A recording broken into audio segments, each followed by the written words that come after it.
You know, I've been around for a while. Met some interesting people. Done some crazy things.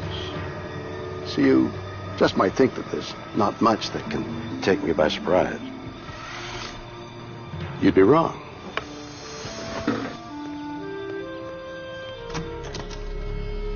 The world is full of stories, science, and things that amaze and confound me. Every single day, incredible mysteries that keep me awake at night. Some I can answer. Others just defy logic. Do monsters exist? In West Virginia, a town is terrorized by a 7-foot winged demon. Did it cause the death of 46 people? It had 2 huge black wings and no head, no arms. In Newfoundland, a macabre creature washes up on a local beach.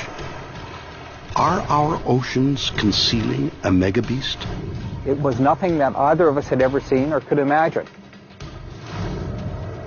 And in New Delhi, thousands are attacked by a metal-clawed monster.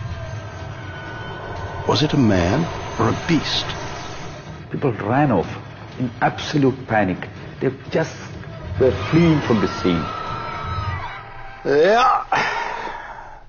It's a weird world, and I love it.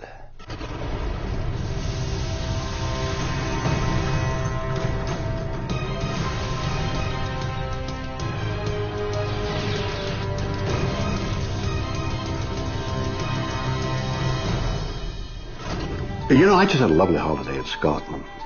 Edinburgh Castle, bagpipes, the whole deal. Even went to Loch Ness, where Nessie, famous Loch Ness monster, is supposed to live. We got on this boat, went out on the loch, searching for hours. Then guess what I saw? Nothing. Absolutely nothing. Total waste of time. And $6. Are monsters nothing more than bait to lure gullible tourists? Do things like Yeti, Bigfoot, and Chupacabra exist? I got news for you. They just might. Point Pleasant, West Virginia. Nearly 50 years ago, this sleepy farming town was brutally awoken by a series of monstrous events that are still a mystery today. Lorne Coleman is an author. He documented the incidents which began on the night of November 15th, 1966, when 2 young couples took a drive. Roger and Linda Scarborough and the Mallets were driving around in the old TNT area. It was called TNT because that's where dynamite was stored during World War II. Secluded and dark, TNT was also a well-known lover's lane. But instead of fun, the 4 teenagers are about to encounter a living nightmare. All of a sudden they see this creature that's 6 feet tall, and it's coming to them. It's having glowing red eyes in its chest, which are reflecting the headlights. It had 2 huge black wings, no head, no arms. All of a sudden, it goes into the air and starts flying. They started racing back to Point Pleasant, and the creature was in back of the car. Really, they felt it almost was touching both sides of the highway. Red glowing eyes, no arms, just these huge wings. Reaching speeds of 100 miles an hour, the chase continues until finally the creature disappears.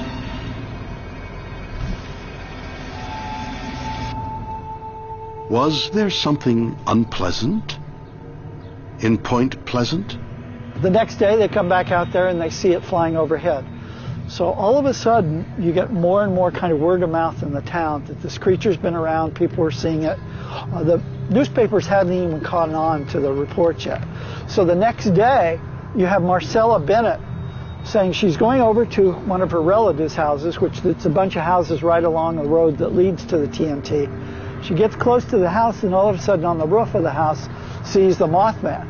She's carrying her baby in her arms and falls on the baby. out of terror and fright, gets up, races off, and they tell the police too. What occurs, however, is that it's then that it gets into the newspaper, and all of a sudden you had, within, a few weeks, 200 people saying that they'd seen the Mothman. This remarkable story sends shockwaves through the town. The media calls the creature the Mothman. Local resident Fay Laporte was 14 years old at the time. 3 days after the first sighting, she decided to visit the scene for herself. That's the road over there that we drove down, me and my brother, to come out here to try to find the so-called Mothman we heard about. My brother said, well, I'm just going to see if I can find it and prove that it's just somebody in a Halloween costume or something on wires or something. As we got to the area, my brother kept looking past me to the window.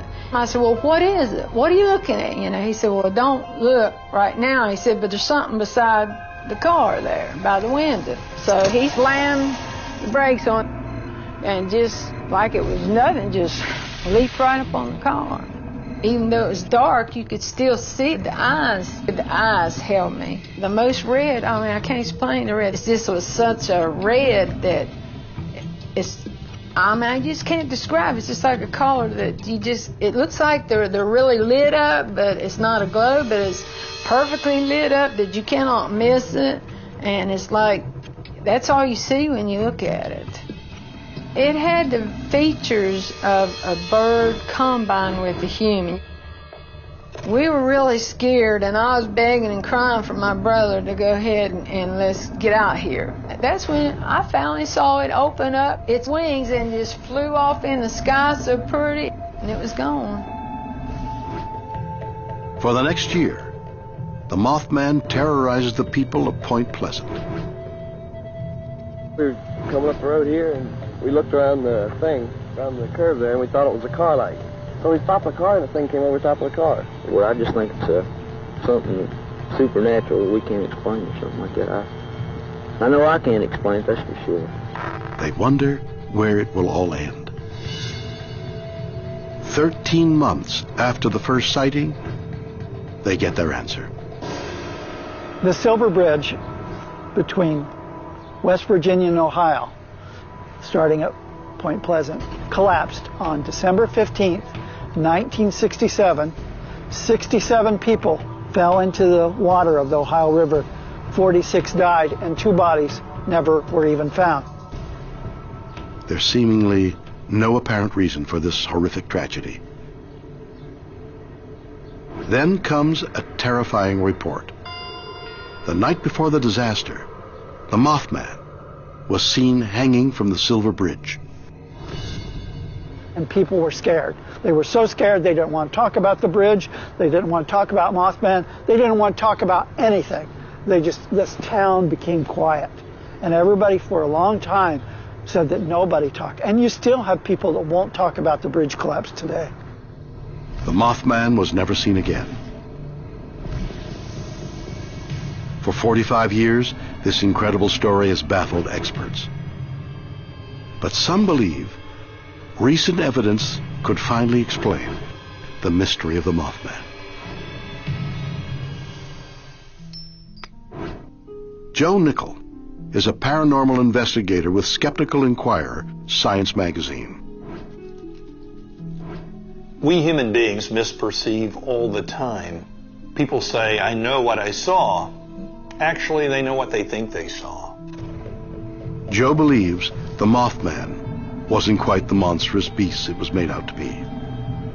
I believe the barred owl is the creature that most clearly fits the bill. Was the Mothman simply an owl? Nickel thinks the answer lies in Linda Scarberry's first descriptions back in 1966. Her original description of Mothman is of a very large, winged creature. She said it had no neck, virtually no real head, just eyes, very large eyes, round and shining like a bicycle reflector. In the owl family, there are different degrees of what's called eye shine. Among the most potent is that of the barred owl, which has a deep crimson eye shine. It's a large owl with big wingspan. It would look like just eyes set at the top of a body with wings up. It flies in a silent moth-like flight. It has pretty much exactly the characteristics of Mothman, the original sightings. But does Nichols' theory explain the height? Eyewitnesses reported a creature that was 6 or 7 feet tall. We know that people misperceive, and I'm quite confident that somebody looking and not knowing what it is at night quickly and maybe being frightened by it, I dare say I would misjudge the distance and therefore misjudge the height. Keep in mind that the barred owl does not fly around with a yardstick in its claw for measurement purposes. So if you're looking at it and you don't know what it is, because it's a funny looking creature, so I think that people misperceived the distance and therefore misjudged the height. And they were excited and they kind of focused in on it, and that also made it loom large in their consciousness. Barred owls were at the site. This was the McClintock Wildlife Preserve, overlaps with the TNT area, and there were barred owls in that area. So I would say this in summary: if it looked like a barred owl and acted like a barred owl and had red reflector eyes, maybe it was a barred owl. It's incredible, isn't it? Here we have an entire town in fear of their lives from something that can't explain, a creature 7 feet tall that can fly 100 miles an hour and maybe even bring down a bridge, and they blame it on this guy? Don't get me wrong, he's scary if you're a field mouse. Perhaps the real question here is, why did so many people think they saw a monster and even blame it for the death of 46 people? Weird or what? A psychologist believes there's one sure way to solve the mystery of the Mothman: using fear. We're going to try to induce a mild case of mass psychogenic illness. A mysterious winged creature called the Mothman terrorizes a town in West Virginia. Is it proof that monsters exist? Jim Hurat is a psychologist. He believes the Mothman can be explained by a phenomena called MPI. Mass psychogenic illness, or MPI, is a psychological term for an outbreak of mysterious illness that has no medical cause, but it's entirely in someone's head. Before you know it, you have a contagion effect, whereby those social symptoms start spreading in a large group of people. Mass psychogenic illness tends to be associated with negatives because people oftentimes report and care about and give a lot of credence to dramatic things in the environment. And oftentimes, just from our evolutionary standpoint, those are dangerous things, negative things. So when it comes to illness, that's something we want to avoid. So if we see someone get sick, that grabs our attention. Just like when we see something that might be paranormal, that grabs our attention too. Was Mothman the result of social contagion? Huron believes he can prove his theory by showing what might have happened in Point Pleasant. We're going to try to induce a mild case of mass psychogenic illness. I've selected a group of volunteers. I'm going to give them the suggestion that they're going to be visiting a very haunted place in the woods. We're going to take them out there and let their imaginations take over. What we should see, if my mass psychogenic illness is a plausible explanation for the Mothman sightings, is that we'll see a few people start having experiences, other people will notice that, and then we'll see an outbreak of similar symptoms, if that's what you want to call them, just due to social pressure. Was this fact? Was this fiction? Huron begins by telling the group he needs their help to solve a series of disturbing paranormal incidents reported in the area. As night falls, the group sets out into the woods. Everyone stop, please. Everyone fan out. They are told to turn off their flashlights. And stop. From this point, they can only be turned on when someone thinks they experience something paranormal. Just get your sense of bearings. In just minutes, flashlights come on, and reports of paranormal activity flood in. Horn believes the flashlights act as social cues which influence the other members of the group. I felt a cold breeze before the wind started blowing. You felt a cold breeze? Someone felt cold over there, too. I feel like someone is following me and someone is just waiting to say something. Like static electricity on my face. Let me understand this. Like right here, you feel like there's static electricity on your face? Mm-hmm. Is it as soon as one or two cues took hold, then you start seeing a flurry of other flashlights going on. It percolated throughout the entire group. Exactly what we would expect with psychogenic illness in a group. Tonight's experiments were very impressive because it kind of confirmed what I think happened with the Mothman. That is, we had the right type of people in the right type of environment, an environment that was spooky, full of context, exactly the same kind of environment that the Mothman experiences happen, and a little bit of suggestion caused a flurry, an outbreak of experiences that otherwise wouldn't have happened. It's exactly what I thought happened with Mothman. Was the Mothman all in the minds of its victims? And does this explain what eyewitnesses like Faye Laporte saw? Ken Gerhardt is a professional monster hunter. He believes the best way to solve the Mothman mystery is to hunt it down himself. For the past decades, I have gone out and searched for hard physical evidence that we share our world with creatures, legendary beasts, things that have not been classified or verified by scientists.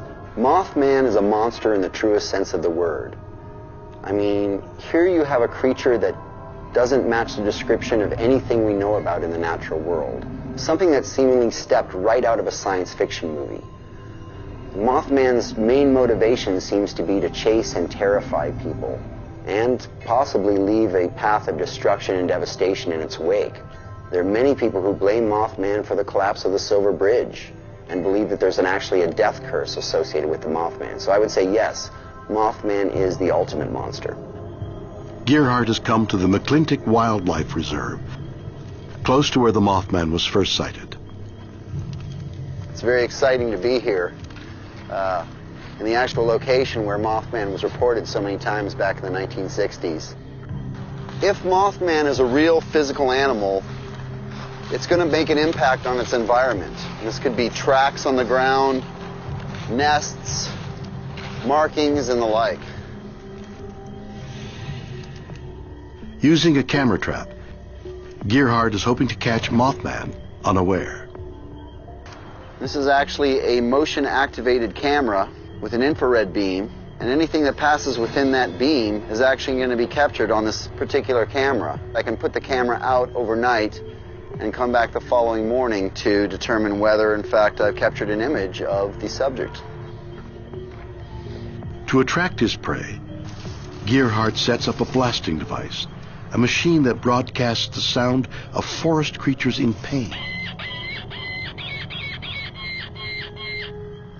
Many of the eyewitnesses said the Mothman made kind of a squeaking mechanical mouse sound. And fortunately, I have a little sound on here called lip squeak. And I think that's exactly what we need.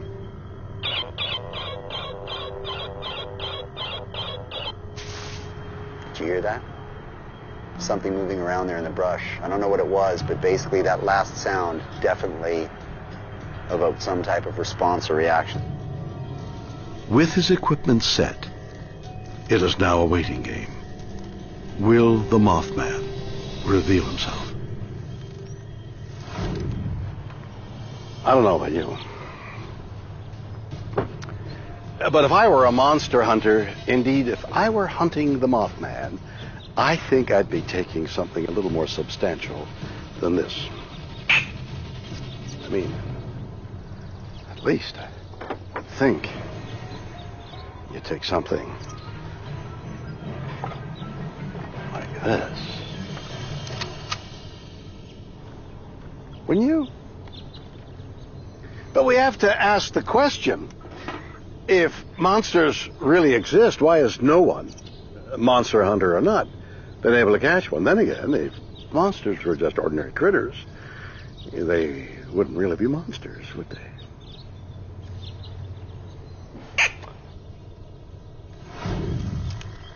Returning the next day, monster hunter Ken Gearhart checks to see if he's found evidence of the Mothman. Huh. Well, unfortunately, it doesn't look like we got anything on film. I may have been a little bit wrong about the placement of this camera. Lesson learned here is that monster hunting is a very arduous and time-consuming process, and it may take quite a bit of time before we actually get an image of our quarry. The high-tech approach has failed to find anything, but Gearhart thinks he knows exactly what Mothman is. I believe Mothman to be the product of negative energy. Consider for a moment the main location where Mothman was encountered. Many of the Native American tribes would avoid this area completely because they believed it to be haunted by monsters and evil spirits. And then you have the great curse of Chief Cornstalk, the Shawnee chief who, on his deathbed, cursed the area because the white men had betrayed him. So in that respect, I believe Mothman to be the accumulation of all of this negative energy, perhaps brought to life by some type of mechanism far beyond the realm of human comprehension. Beyond that, there have been reports of winged humanoid creatures all over the world for centuries. And in many ancient cultures, for example in Japan, where you have the Tengu, which is a birdman, the Tengu is often considered to be a bad omen or a harbinger of doom. You have the Banshee from Scottish lore. And so in many of these mythologies and folklores, these winged creatures are often considered to be premonitions of doom and destruction. So I think that's a very interesting tie-in between Mothman and the timing of the bridge collapse. Was Mothman a bad omen that somehow materialized in Point Pleasant? Or could it simply have been mass hysteria created by an owl? Weird, or what?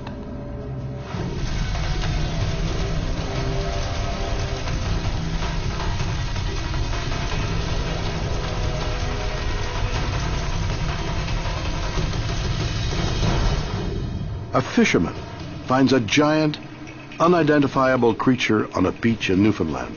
It was nothing that either of us had ever seen or could imagine. Are monsters lurking in the deep? Ah, hey, whoa. You know, I used to love fishing. Nothing better than the thrill of landing a big one, the ultimate challenge between man and beast. Well, every now and then you catch something you're not expecting. Strange things that make you wonder, what is living in the depths of our oceans? I don't know. In 2001, Gary Stenson was working as a fisheries officer in Newfoundland, Canada, when he received the strangest phone call of his career. Got a call from a fisherman. He was telling me about a creature on the beach that had washed up. He started to describe it to me, and it sounded unlike anything that I had encountered. Mystified, Gary decides to meet the fisherman and investigate the strange sighting. It was a very isolated area, and as we came up to it, we saw this large creature laying on the beach itself. I've never seen anything that looked like this. The whole thing was tapering to the tail end, and once it got to the tail end, it just broke off. We had thought that it might be something like a giant squid, which we do have here, but there are no tentacles that look like that. It didn't also look like a whale or a shark, which it could be. There was nothing that looked like a head. There was nothing that looked like any sort of structures that we could identify it. In over 20 years as a fisheries officer, Gary thought he had seen it all. Until now.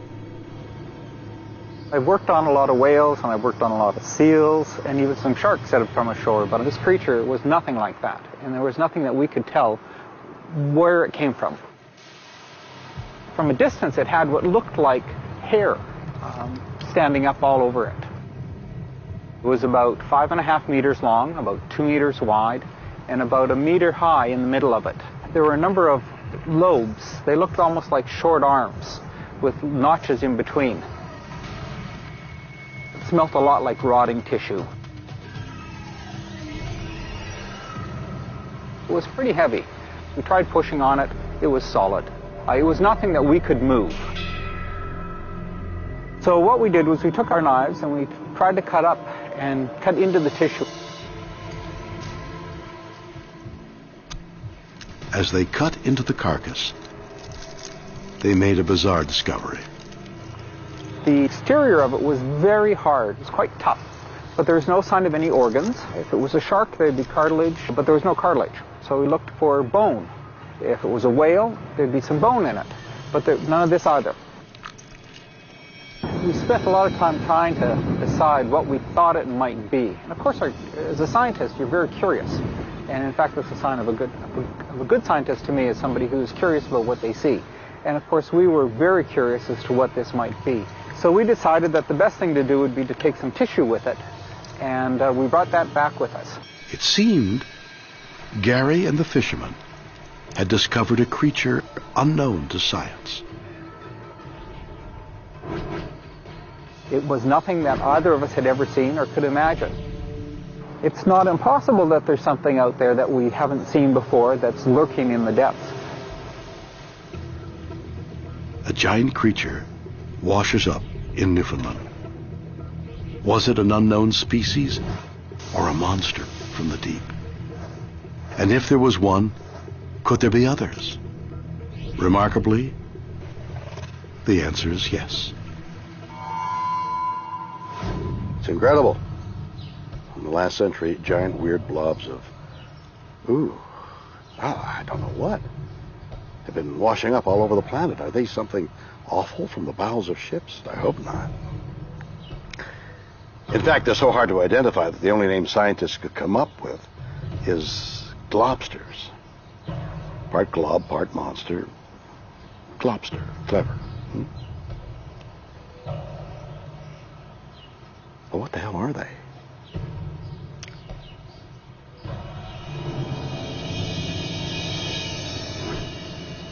Matthew Waddell is a professor of anatomy. He believes the explanation is simple. It sounds like something very mysterious, something completely unknown to science. There are dozens of reports of globsters from around the world going back over a century. They're usually formless, and they don't contain any bones. There's no evidence of a head or a tail or any limbs. They're just big, shapeless globs of flesh. But there's no evidence so far that they're anything other than dead whales. But if globsters are whales, how could tons of bones and internal organs be missing? Waddell thinks the answer lies in one of the strongest elements in nature, collagen, a protein found in whale skin. Collagen is similar to steel in terms of tensile strength, so it's one of the toughest substances known to man. If you feel the back of your heel, feel your Achilles tendon, that's a big rope of collagen the size of your finger. Now imagine something like that woven in overlapping belts around an animal 100 feet long, and you get some idea of the strength of whale skin. It's just incredible.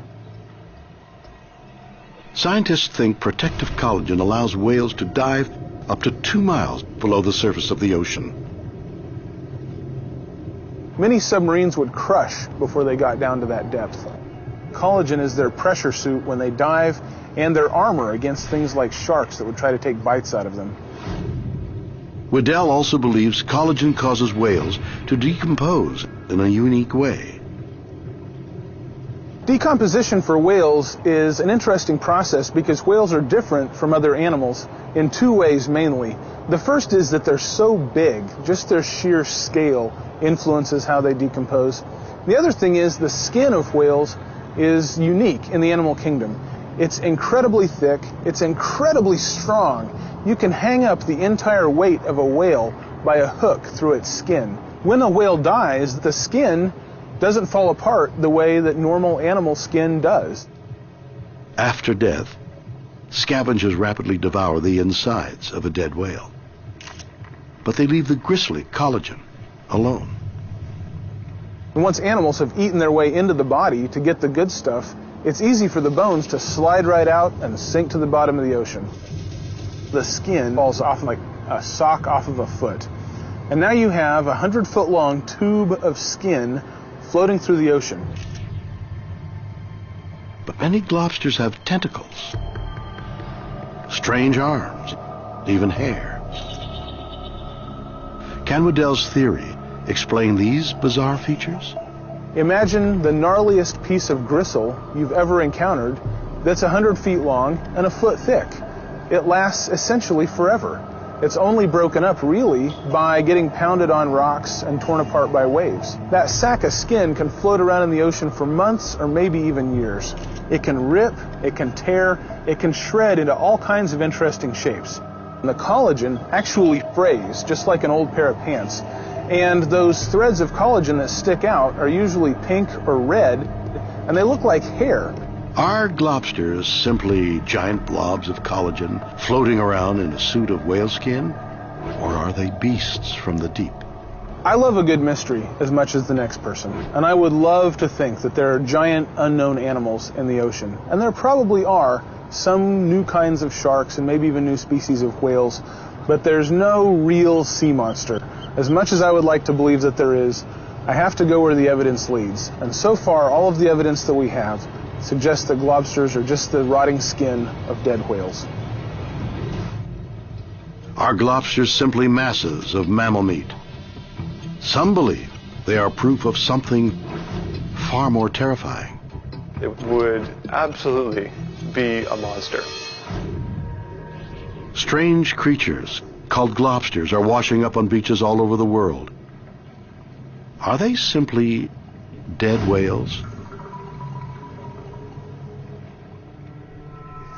Dr. Hans Larsson is a paleontologist.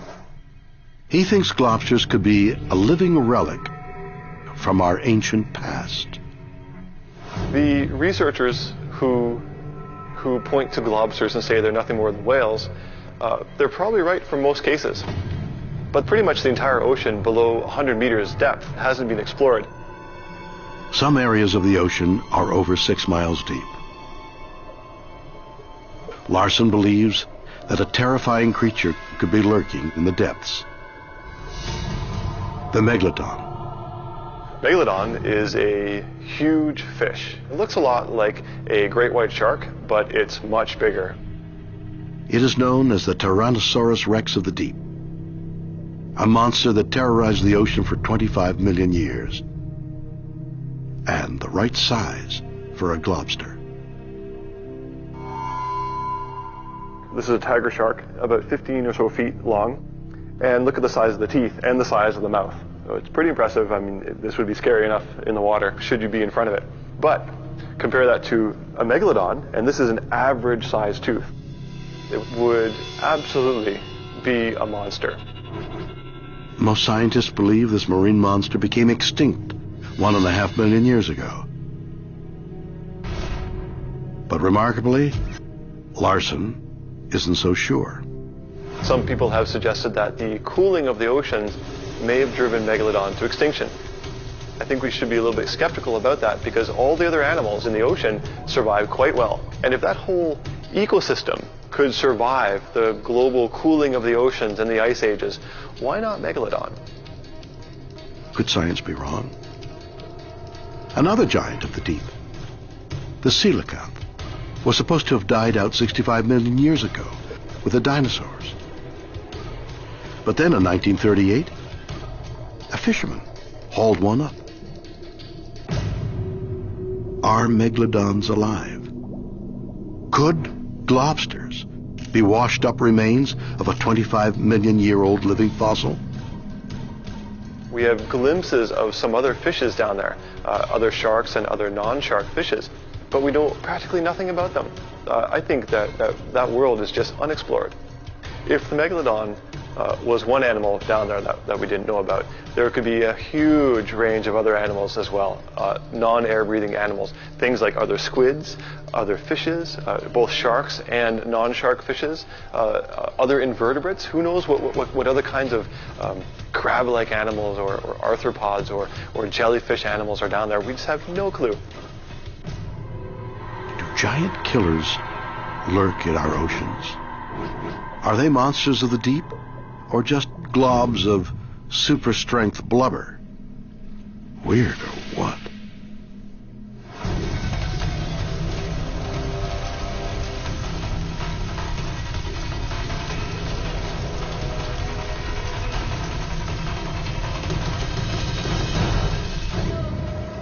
In India, a rampaging man-beast causes widespread panic in the nation's capital. They scream and cry and run off. It was absolute panic. Are scientists creating man-made monsters? When it comes to trying to prove there's no such thing as monsters, there's one big problem. There's just no hard evidence. They never seem to hang around long enough. But what if we're looking in the wrong places? What if instead of creepy shadows or deep dark corners of our imagination, the monsters we're looking for are right under our noses? What if we're the ones creating them? Sanal Damaruku is a journalist. He was in Delhi in the summer of 2001 and witnessed one of the most bizarre events in its long history. It became very, very warm. The temperatures went up to 48 degrees Celsius with enormous humidity, which made life unbearable. Nobody could sleep in home, especially the poor section of the town. A lot of people have been sleeping on the rooftop. As thousands of people try to escape the heat, they have no idea a 6-week reign of terror is about to begin. 2 factory workers said that they have been sleeping on the factory balcony in the evening, and suddenly some strange creature jumped from the floor to the 2nd floor and scratched them, attacked them, screamed and went off. In a city home to thousands of monkeys, at first the attack seemed unremarkable, until the victims described what they had seen. And they said that it had 2-3 special things: metallic claws, then a special light coming from its forehead, one green and the other red. And these lights were moving, and it scratched, made a special whistling sound and disappeared. The story was like a wildfire. It spread everywhere. People have been speaking about this special creature. What had attacked the workers? Within 24 hours, the newspapers give the creature a name: the Monkey Man. The very next night, it strikes again. By the end of the week, there are reports of a dozen more attacks. People were so afraid. People ran off in absolute panic. They just were fleeing from the scene. They scream and cry, and hearing this sound, people shut off the windows, close lights. It was absolute panic. All the victims described the same thing: a hairy creature with metallic claws and strange lights. Everybody has been speaking about this special kind of movement that it has, as if it's controlled by somebody. Some people said that it could be a half-man, half-robot, and especially created by the neighboring country Pakistan to make trouble in India. But then comes a new twist. As rumors grow, so does the panic. Just 2 weeks after the first sighting of the Monkey Man, the entire city of New Delhi is besieged by terror. So many people have been injured. Initially, every night we had 5 to 6 people got attacked by the Monkey Man with scratches, bruises, and other body damages. And the number increased. Later, per night, there have been 120, 130 people got attacked by the Monkey Man. And there have been more than 800 people hospitalized at different parts of the time. Then, tragedy strikes.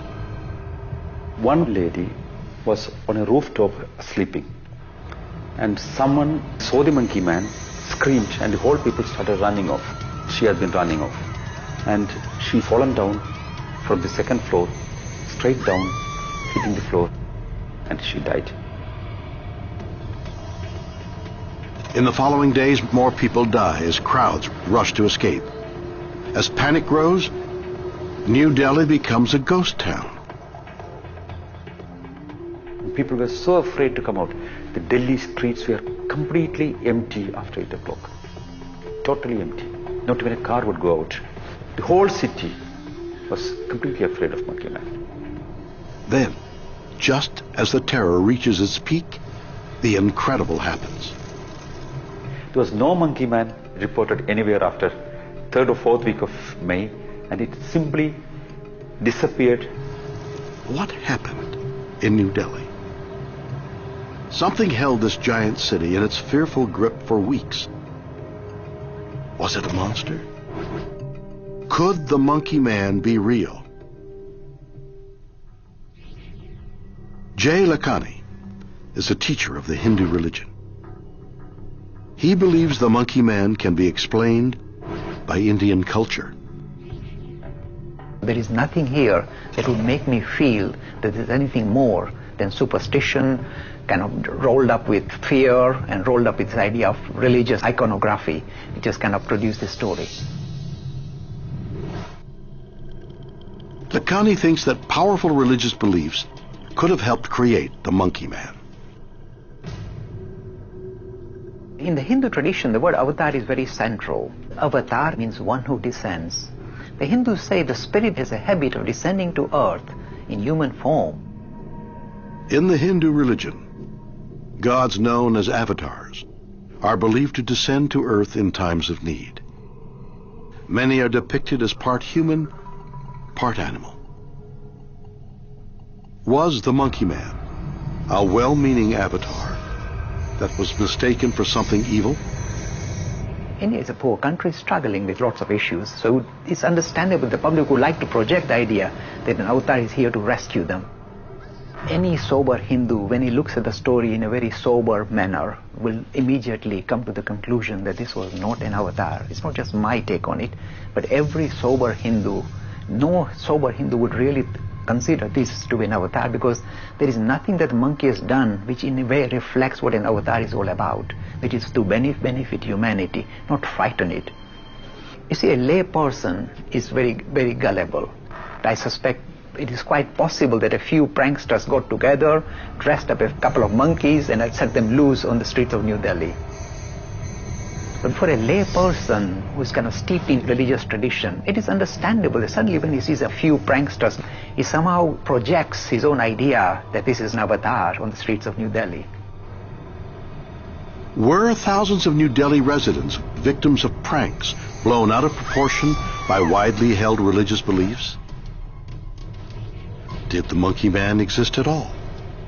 I don't think the monkey man existed at all. I think all these things combined with a few real monkeys kind of jumping about and perhaps some pranksters getting onto the act is the reason why we have got this story developing in India as an avatar coming down to earth. So is that the end of this mystery? Maybe not. Could Monkey Man be a product of the human imagination in a different way? Not a religiously inspired delusion, but a manifestation of the dark side of science. Recently declassified documents hint at some kind of twisted Soviet genetic experiment. Was the Monkey Man a secret weapon that escaped the evil lab of a mad scientist that spawned him? Is that weird? Or what?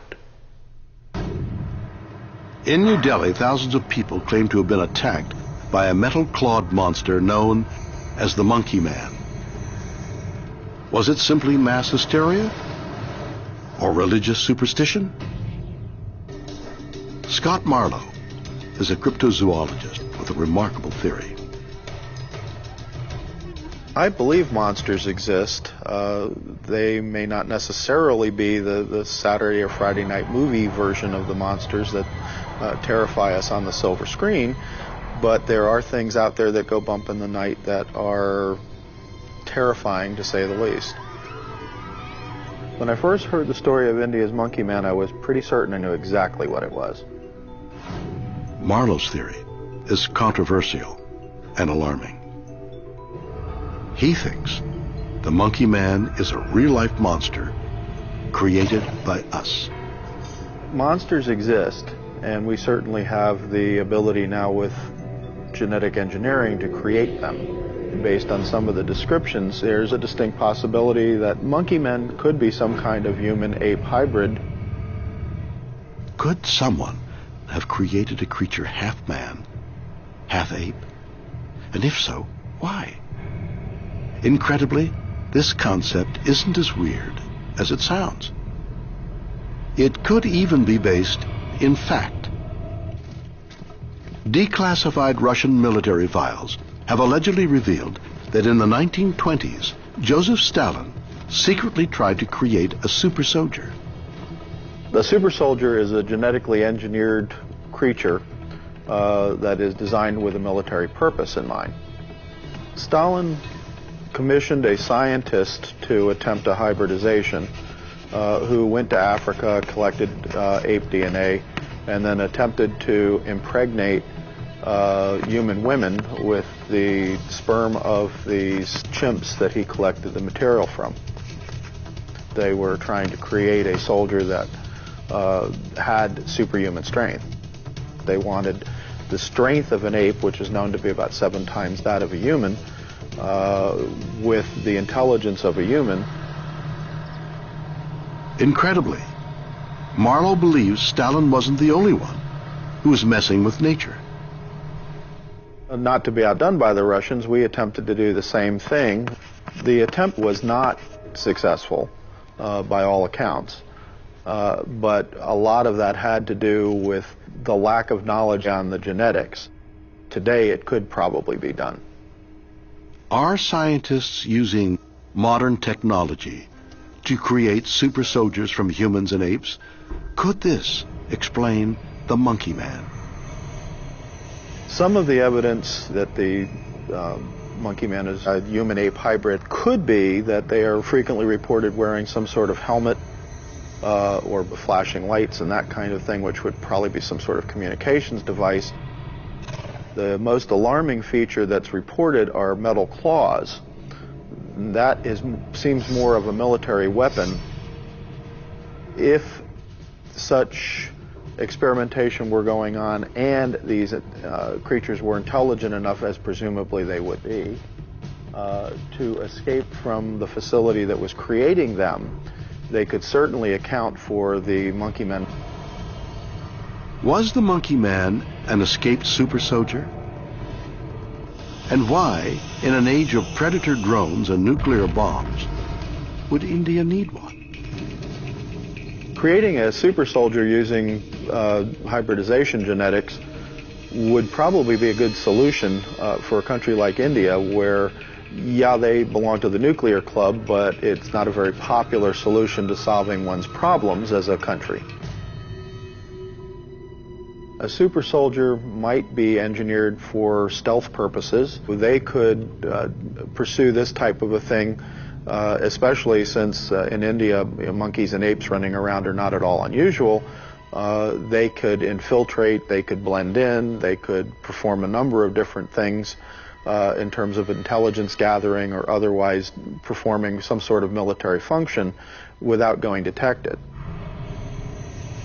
I do know if monkey men had been created with genetic engineering for a military purpose, I would be extremely concerned, if not deathly afraid, of the outcome. Was a hybrid man-ape let loose on the streets of New Delhi? Are we creating man-made monsters? Weird. Or what?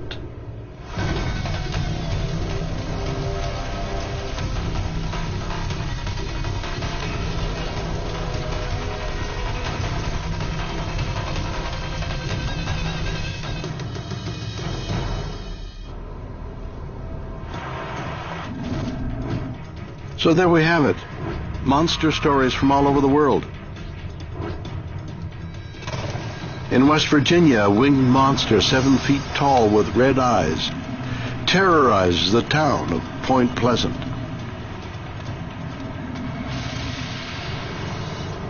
In Newfoundland, a mysterious giant mass of flesh emerges from the depths of the ocean. And in India, a half-man, half-beast attacks thousands and sends an entire city into panic. Are these bizarre stories evidence that monsters exist? Can we dismiss thousands of eyewitnesses who claim these things are true? You decide. Join me again next time for more stories that will undoubtedly be weird or what?